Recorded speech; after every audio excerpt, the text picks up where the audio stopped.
창세기 25장 19절에서 34절. 아브라함의 아들 이삭의 족보는 이러하니라. 아브라함이 이삭을 낳았고 이삭은 40세에 리브가를 맞이하여 아내를 삼았으니 리브가는 밧단 아람의 아람 족속 중 브드엘의 딸이요 아람 족속 중 라반의 누이였더라. 이삭이 그의 아내가 임신하지 못하므로 그를 위하여 여호와께 간구하매 여호와께서 그의 간구를 들으셨으므로 그의 아내 리브가가 임신하였더니 그 아들들이 그의 태 속에서 서로 싸우는지라. 그가 이르되 이럴 경우에는 내가 어찌할꼬 하고 가서 여호와께 묻자온대 여호와께서 그에게 이르시되 두 국민이 내 태중에 있구나. 두 민족이 내 복중에서부터 나뉘리라. 이 족속이 저 족속보다 강하겠고 큰 자가 어린 자를 섬기리라 하셨더라. 그 해산 기한이 찬즉 태에 쌍둥이가 있었는데 먼저 나온 자는 붉고 전신이 털옷 같아서 이름을 에서라 하였고 후에 나온 아우는 손으로 에서의 발꿈치를 잡았으므로 그 이름을 야곱이라 하였으며 리브가가 그들을 낳을 때에 이삭이 60세였더라. 그 아이들이 장성함에 에서는 익숙한 사냥꾼이었으므로 들 사람이 되고 야곱은 조용한 사람이었으므로 장막에 거주하니 이삭은 에서가 사냥한 고기를 좋아하므로 그를 사랑하고 리브가는 야곱을 사랑하였더라. 야곱이 죽을 쑤었더니 에서가 들에서 돌아와서 심히 피곤하여 야곱에게 이르되 내가 피곤하니 그 붉은 것을 내가 먹게 하라 한지라. 그러므로 에서의 별명은 에돔이더라. 야곱이 이르되 형의 장자의 명분을 오늘 내게 팔라. 에서가 이르되 내가 죽게 되었으니 이 장자의 명분이 내게 무엇이 유익하리요. 야곱이 이르되 오늘 내게 맹세하라. 에서가 맹세하고 장자의 명분을 야곱에게 판지라. 야곱이 떡과 팥죽을 에서에게 주매 에서가 먹으며 마시고 일어나 갔으니 에서가 장자의 명분을 가볍게 여김이었더라.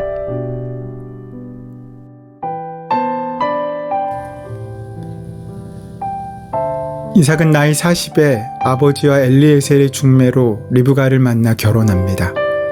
그리고 믿음의 가정을 이룹니다. 이제 문제는 끝나고 은혜만 있을 것 같은데 이 가정에도 어려운 문제가 생깁니다. 그것은 아버지 아브라함과 마찬가지로 그 부부에게도 아이가 없었던 것입니다. 우리가 기억해야 할 것은 문제없는 가정은 없다는 것입니다. 이삭의 가정도 예외는 아니었습니다. 믿음의 가정에도 문제가 있을 수 있습니다.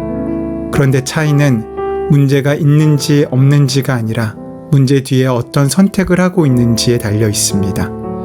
이삭은 문제에 부딪혔을 때 낙심하고 낭망하며 인간적인 방법을 찾는 대신 기도합니다. 우리는 이삭의 이런 모습을 통해서 아주 중요한 결론을 하나 얻습니다. 축복된 가정의 비밀은 문제가 없는 것이 아니라 그 문제를 기도하며 극복하고 뛰어넘는 데 있다는 것입니다. 리브가가 아들들을 낳았을 때 이삭의 나이가 60이었다는 것을 보면 분명히 그들은 20년 동안 아이가 없이 살았음을 우리는 알 수 있습니다.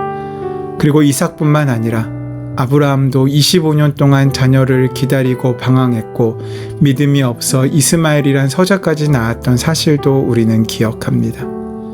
여러분, 아이가 없는 문제와 같이 부족한 것이 있거나 안 되는 것이 생길 때 불평하거나 원망하지 마십시오. 거기에도 하나님의 비밀과 섭리가 있다는 사실을 우리는 배워야 합니다. 20년 동안 아이가 없기 때문에 기도하고 기다려왔던 이삭과 리브가를 통하여 끝까지 기다리며 포기하지 말고 하나님을 신뢰하며 기도하는 것, 그것이 믿음임을 우리는 알게 됩니다. 오늘날 가정의 위기는 돈이 없는 것도, 건강을 잃은 것도, 자녀가 없는 것도 아니라 기도가 없는 것입니다. 기도하는 부부, 기도하는 자녀가 있는 가정은 아무리 큰 문제를 만나고 홍수가 나고 태풍이 불어도 흩어지거나 망하지 않습니다. 하지만 가장 큰 위기의 순간은 바로 그때 기도를 잊어버리고 기도를 포기할 때입니다. 때때로 하나님께서는 당신의 일을 맡기실 때 긴 세월의 침묵을 통하여 그 사람을 힘들게 하는 것처럼 보일 때가 있습니다. 하지만 그 긴 시간은 힘든 시간으로 끝나지 않고 그 사람의 믿음을 더욱더 깊게 만드는 연단의 시간이 되는 경우가 많습니다. 이삭의 경우가 그렇습니다. 그에게 약속을 기다리던 그 긴 시간은 아버지 아브라함의 믿음을 가슴에 더욱 깊게 새겨준 은혜의 시간이었습니다. 그 기다림은 약속을 믿는 기다림이었습니다. 이렇게 약속을 기다리며 사는 인생은 결코 쉽게 흔들리거나 포기하지 않습니다.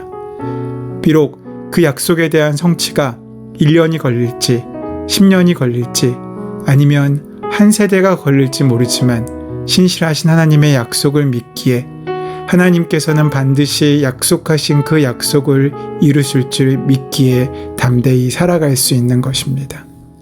정작 믿지 못할 것은 우리의 마음입니다. 우리는 하나님께 여러 가지로 기도합니다. 맡깁니다. 하지만 기도하고 난 뒤 곧 그 기도의 내용을 잃어버리고, 아니 기도했다는 사실조차 잊어버리고 살아갈 때가 많습니다. 간절히 기도해놓고 하나님께 맡겨놓고 며칠 되지 않아 기도했다는 사실도 잊어버리고 한숨 쉬며 낙심하며 인간적인 방법을 찾아 나섭니다. 후손에 대한 하나님의 약속, 그 어려운 문제도 하나님께 맡겨진다면 하나님의 은혜를 만나는 축복의 통로로 바뀌어질 수 있습니다. 중요한 것은 우리가 기도함으로 믿고 기다릴 수 있어야 한다는 것입니다.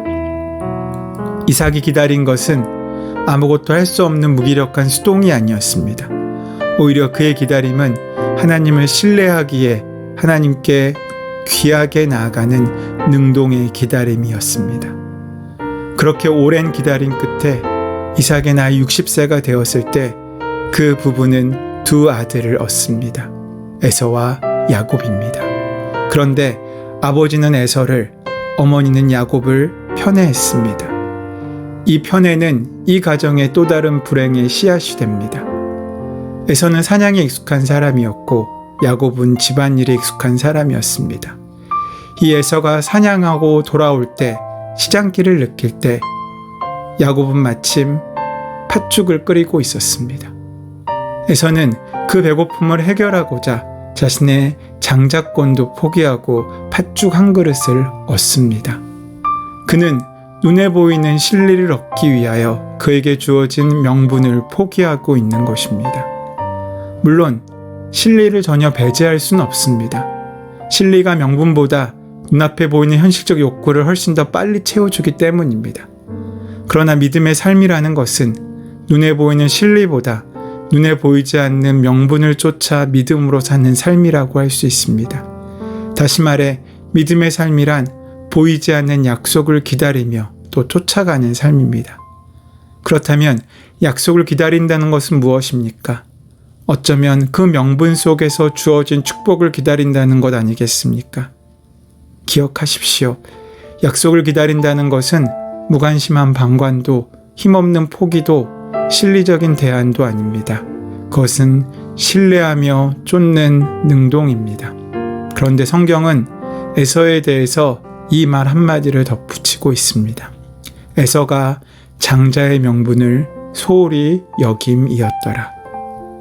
이것이 우리가 살고 있는 불행한 사회의 시작입니다. 그것이 에서의 사회였습니다. 또 하나 기억해야 할 것은 복은 하나님께서 주신다는 것입니다. 복은 빼앗아 오는 것이 아니라 하나님께서 주실 때까지 기다려야 한다는 것입니다. 자신의 장자권의 명분을 소홀히 여겼던 에서도 잘못했지만 야곱 역시 잘못을 저지르고 있습니다. 그는 인위적이고 인간적으로 형의 복을 빼앗아 오려고 노력했던 것입니다. 야곱은 하나님의 약속을 믿고 좀 더 기다려야 했고 정직한 마음으로 하나님을 신뢰해야 했었습니다. 그러나 야곱은 자기가 원하는 것을 얻기 위해 하나님의 시간을 기다리지 않았습니다.